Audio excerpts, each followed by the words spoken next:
Representative Aaron Schock joins us. Good evening, sir. Good evening, Greta. Good to be with you. Good to have you. Is the president right that this is just D.C. stirring up controversy, perhaps even calling it a, we might describe it as a phony scandal, to take his words a little bit further, or is he doing something else?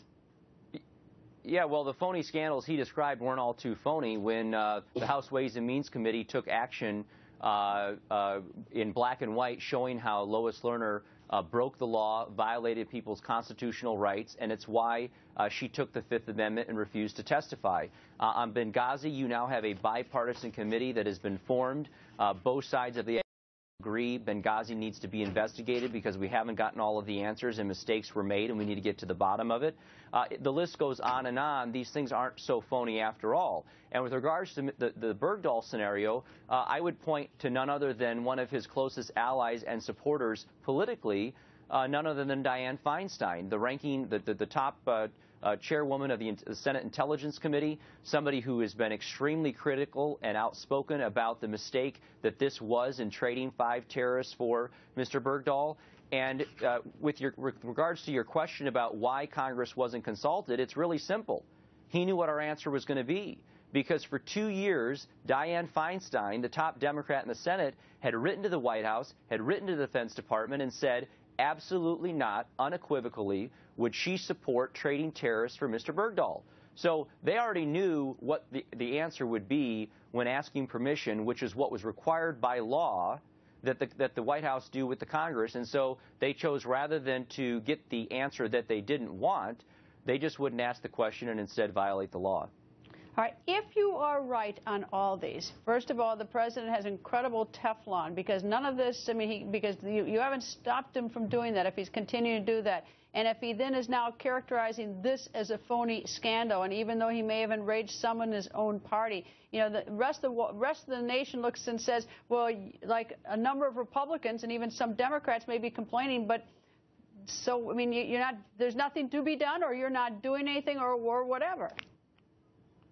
Well, look, it's been unprecedented that we would have a president with such disregard for the legislative branch, which is a co-equal body of our government. Certainly a guy who was a former constitutional law professor from Chicago ought to know better, and certainly someone who campaigned saying that the Bush administration had overreached in its executive powers and he was going to rein that in.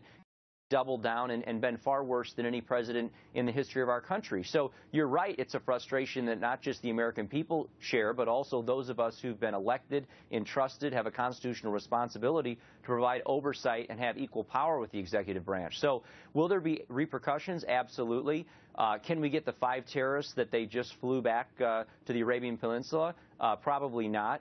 But, this is, to your point, par for the course. It's more illegal action by the administration. There's a law in the book. Nobody's disputing what the law said. The president is making excuses for why he didn't abide by the law.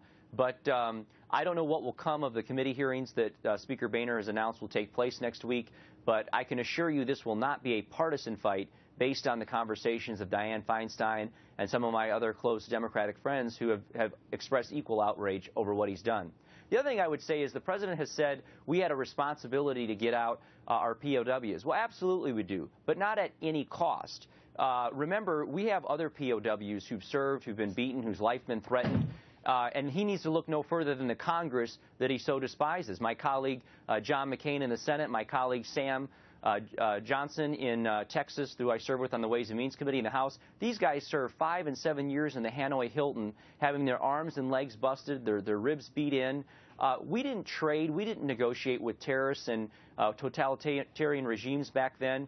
And the enormous precedent that this sets moving forward, I fear not only for our military safety, but quite frankly for all Americans who travel, who vacation overseas, who might be taken captive in an attempt to exchange for more terrorists at Gitmo or others that we might detain. For the life of me, what I don't understand is, I understand, there's a 30-day requirement. That clearly wasn't met. If there's something urgent that justifies busting it, then I think the president, does the right thing. But what I understand is just not multitasking, and he certainly could have found 5 minutes before it happened, or even as it was going down, and call his own party, Senator Dianne Feinstein, and also Senator Saxby-Chambliss and multitask or dispatch Biden to or something. That, I think, shows You're right. sort of that's sort of a bizarre, arrogant disregard at that point, because something should have been done then, even if it's just 5 minutes. It's obvious that they didn't want to. It's not that they didn't want to. It's that, or that they couldn't have, rather. It's that they didn't want to. And as my point earlier, Dianne Feinstein would have given him the same response, would have blown the lid off of this, and the public would have been outraged. I mean, trading 5 known terrorists, to tell you how bad this is and put it in layman's terms, we've released over 200 prisoners from Gitmo that were deemed minimal threat to the United States. The Obama administration, up until this point, thought they were so threatening and so important to national security that they chose to keep them at Gitmo. So these aren't just your average run-of-the-mill terrorists that we happen to pick up during the fight. These are folks who had significant intelligence and planning responsibilities within the organization, and it's a huge mistake to put them back on the battlefield. Congressman, thank you, sir. Good to be with you.